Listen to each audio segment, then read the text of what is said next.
Welcome back to Making Life Easier as You Age. Today I want to share a natural remedy that can make your life a whole lot easier. And that remedy is bentonite clay. Clay therapy has existed since before recorded history and was used by ancient civilizations for its healing properties. Today, the most common uses for clay are in cosmetics and some industrial applications. In 1977, Ames Research Center presented studies at the Pacific Conference on Chemistry, demonstrating that clay held the capacity to store and transfer energy. This energy capacity is why bentonite clay works so well. It has a natural negative charge and therefore attracts positively charged elements, such as bacteria. I became a total advocate for bentonite clay when a friend introduced me to it years ago when I had a horrible shingles outbreak. This was before the vaccine. And sidebar, get the vaccination. You never want to have a shingles attack. At any rate, I had such wonderful results using the clay topically and taking it internally in clearing up the shingles that I've become a fan. Now, I told you that clay has an electrical property. It has a charge. It has a negative charge. Therefore, you never want to use metal with it. You only want to use plastic or glass. The metal will pull the charge out and render the clay useless. So I always use plastic spoons and plastic containers. Now the clay looks like this. And it's kind of a green-gray color. It's very fine. And you'll get it in the powdered form when you buy it. You mix clay with 4 parts water and 1 part clay.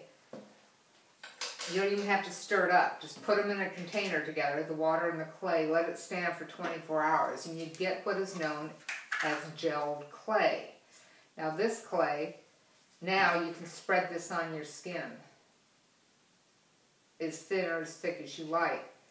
To get rid of the clay, once it's dried completely, it's done its job, you simply wash it off with water.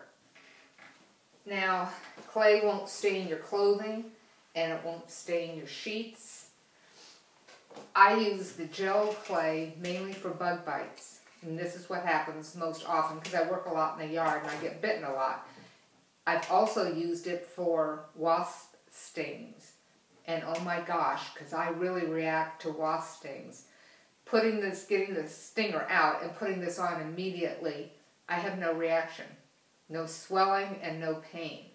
With a mosquito bite, I put this on and I just leave it on all day or all night, whatever the case is, and within 24 hours I have no itching and the bite is starting already to disappear. Some bug bites may take 2 days with the clay, but it really, really works. Now, some people have trouble with ingesting clay. And clay is very good internally for female bladder and yeast infections, for ulcers, for cleaning your kidney and liver. There are all sorts of great internal uses for clay. I really suggest you look this up on the internet. There are a lot of books on clay therapy. And what you do with ingesting it is, what I do is I just take some of the gelled clay and eat it. Usually chase it with some fruit juice. It tastes like dirt. You know, that's all. It's not really strong. It's not that objectionable. You can roll this into little pills if you want and take it that way. The other way you can ingest the clay is through clay water. Now I keep this in the refrigerator all the time, and when I get home from swimming at the gym, and we all know what a bacterial soup that water is in the pool, I take a couple of swigs of the clay water and I've never had an infection, never had any problems. You mix 8 ounces of water to 1 teaspoon of clay. Let it sit for 24 hours and it won't be gritty at all. It has a very mild flavor of dirt.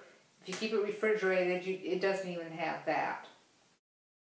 Some common uses for clay are sores in your mouth, ulcers, hemorrhoids, skin rashes, burns and blisters, sprains, female yeast infections, insect bites, and kidney and liver cleansing. Bentonite clay is mined in Tacoma, California, which is near Death Valley. It can be found in some health food stores and at Amazon.com. Be sure you're getting bentonite or green-gray clay, as there are different clays for different conditions. I can only speak to what I've had success with, so I'm sticking to discussing bentonite only. Until next time.